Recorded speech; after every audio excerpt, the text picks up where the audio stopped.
Inilah Injil Yesus Kristus menurut Santo Matius. Dimuliakanlah Tuhan.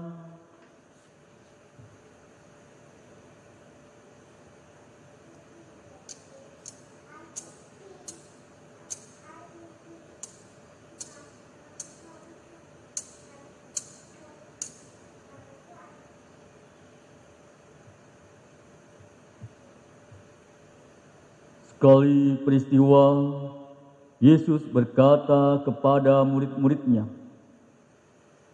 "Apabila Anak Manusia datang dalam kemuliaan dan semua malaikat bersama-sama dengan Dia, maka Ia akan bersemayam di atas tahta kemuliaannya.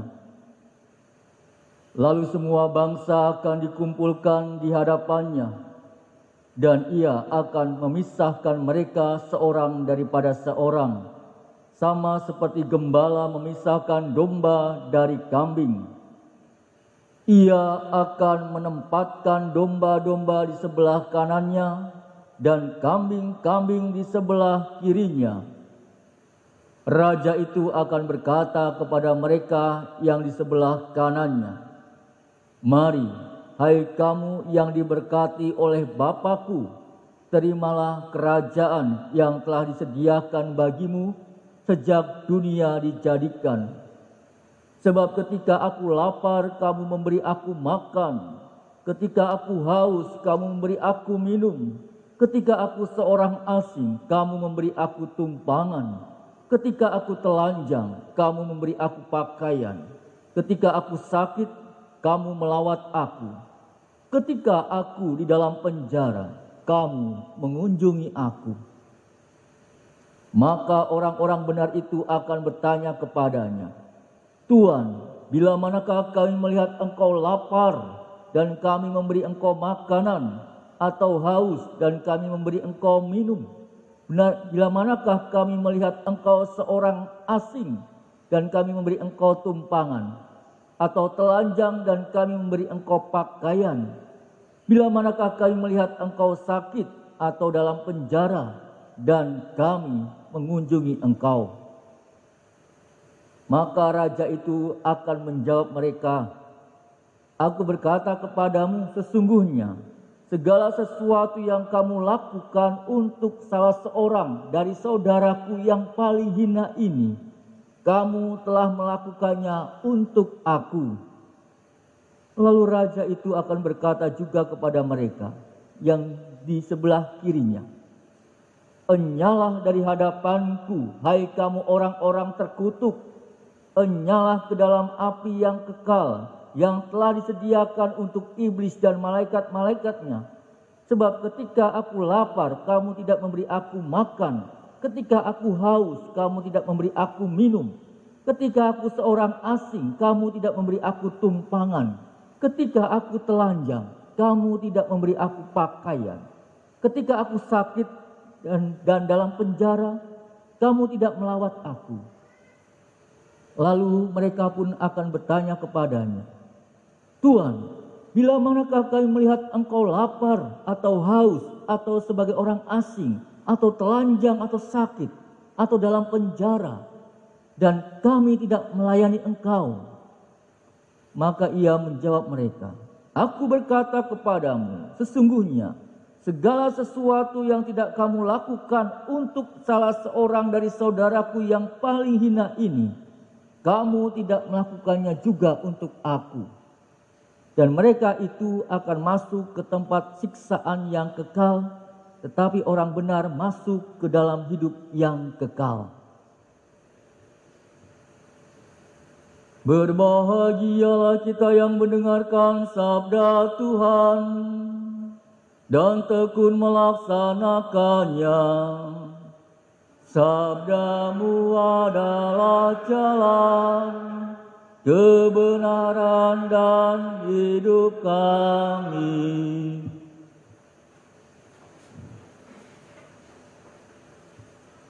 Para suster, Bapak, Ibu, dan saudara-saudariku yang terkasih, hari ini Gereja Katolik seluruh dunia merayakan Hari Raya Kristus Raja Semesta Alam. Paus Pius yang ke-9 dalam dokumennya menunjukkan bahwa Yesus Kristus itu diakui lebih tinggi dan berkuasa di atas segala kekuatan dunia. Dari apa yang dikatakan Yesus sebagai Raja seperti dicatat dalam Injil Matius pada hari ini juga, ternyata keputusan yang diambil Yesus dalam penghakimannya terakhir bukan tergantung dari pengetahuan ataupun tergantung dari kepandaian kita atau dari kedudukan kita, jabatan atau pangkat yang telah kita capai dan kita peroleh, bukan pula dari milik atau kekayaan betapapun besarnya yang dapat kita miliki. Kalau kita melihat dalam perumpamaan Injil hari ini, kita dapat belajar untuk tahu dan mau menolong kebutuhan orang lain dan juga kebutuhan sesama. Dari sini perumpamaan ini dapat kita juga bisa belajar untuk menolong atau membantu sesama kita dalam hal-hal yang kecil dan sederhana, yaitu mengunjungi ataupun memberi sesuatu yang kita mampu untuk menjalankannya. Yesus menyebut beberapa hal, memberi makan orang lapar, memberi minum orang haus, memberi tumpangan kepada orang yang tentunya tidak punya penginapan, memberi pakaian orang yang miskin, mengunjungi orang sakit dan juga yang menderita.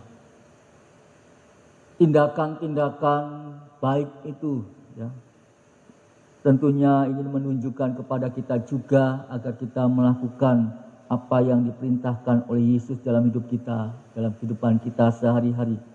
Jadi yang dibutuhkan bukanlah pertama-tama memberi sumbangan yang begitu banyak, tetapi yang penting bagaimana kerelaan hati kita, keterbukaan hati kita untuk mau menjalankannya.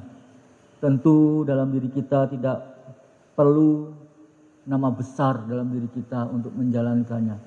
Dan juga kita tidak perlu ketika kita memberi agar nama kita terangkat atau nama kita menjadi populer. Tentunya tidak. Tetapi dengan ketulusan hati kita, keterbukaan hati kita, kita benar-benar ingin membantu dan menolong orang-orang yang tentunya sangat membutuhkan. Memang saat-saat ini kita akan mengalami kesulitan apakah benar orang itu benar-benar membutuhkan ataukah orang-orang itu menipu ya. Terkadang kita seringkali mendapatkan WA, SMS ataupun yang lainnya ya.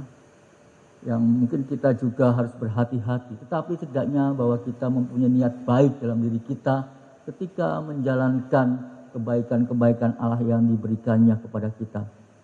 Pertolongan ataupun bantuan yang benar dalam bentuk apapun yang kita berikan kepada sesama tentunya harus kita berikan secara ikhlas tanpa perhitungan.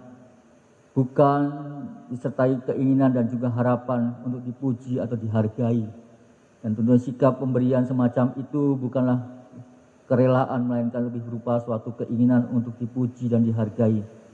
Suatu sikap harga diri yang palsu, memberi pertolongan atau bantuan yang dikehendaki, yang diberkati Tuhan adalah tentunya pertolongan yang sungguh diberikan dengan rela hati dan juga tanpa perhitungan apapun. Yang terkadang yang menjadi tren saat ini adalah ketika memberikan bantuan adalah minta di foto, kadang hal itu terjadi ya, agar diketahui banyak orang. Tidaknya kita memberi bantuan atau memberi ya dengan kerelaan hati kita. Sungguh sangat penting apa yang ditegaskan oleh Yesus dalam Injil Matius hari ini kepada kita. Di mana ia mengatakan bahwa pertolongan apapun yang kita lakukan kepada orang lain itu kita lakukan seperti yang dilakukan oleh Yesus sendiri. Cerminnya adalah Yesus. Pedomannya ada kepada Yesus. Begitu juga pertolongan yang tidak kita lakukan kepada sesama kita juga tidak kita lakukan kepadanya. Mengapa? Karena Yesus diutus untuk memperkenalkan Allah sebagai Bapanya. Kita berusaha untuk dalam diri kita sebagai orang Katolik memberikan kebaikan Allah dalam diri kita, bukan memberikan suatu yang membuat kita ini malah menghambakan dirinya sendiri. Yang kita bawa adalah Yesus dalam diri kita dengan kerendahan hati, dengan pelayanan hidupnya. Kita tahu bahwa Yesus sebagai Raja, Dia hadir ke dunia ini bukan membawa peralatan perang, bukan membawa serdadu-serdadu yang banyak, tetapi bahwa Yesus hadir ke dunia ini sebagai Raja dalam pelayanannya, dengan kesederhanaannya, dengan tentunya pengorbanannya, di mana Ia mengalami penderitaan, wafat di kayu salib untuk melayani dan juga menebus dosa-dosa hidup kita, sehingga Dialah Raja bagi kehidupan kita. Dengan bercermin kepada Yesus inilah tentunya kita, ketika kita menolong, membantu ataupun melayani, kita tentunya pertama-tama menjalankan kasih Tuhan dalam diri kita. Dan itulah Raja Kristus hadir di dalam hati kita. Itulah tentunya Kristus yang datang ke dalam kehidupan kita. Dengan kata lain bahwa Kristus itu tidak jauh dalam hidup kita. Ia tetap bertahta dan meraja dalam hidup kita, andai kata kita menjalankan apa yang dikehendaki Allah dalam hidup kita. Khususnya apa yang dianjurkan Yesus dalam bacaan hari ini. Semoga perayaan Yesus Kristus Raja semesta alam ini membuka hati dan pikiran kita bahwa Yesus yang hadir di tengah-tengah hidup kita, yang meraja dalam hati kita, kita pun ingin bersama-sama dengan Yesus menjalankan kerajaan itu juga di tengah-tengah keluarga kita, di tengah-tengah masyarakat, bahkan di tengah-tengah gereja hidup kita. Kemuliaan kepada Bapa dan Putra dan Roh Kudus,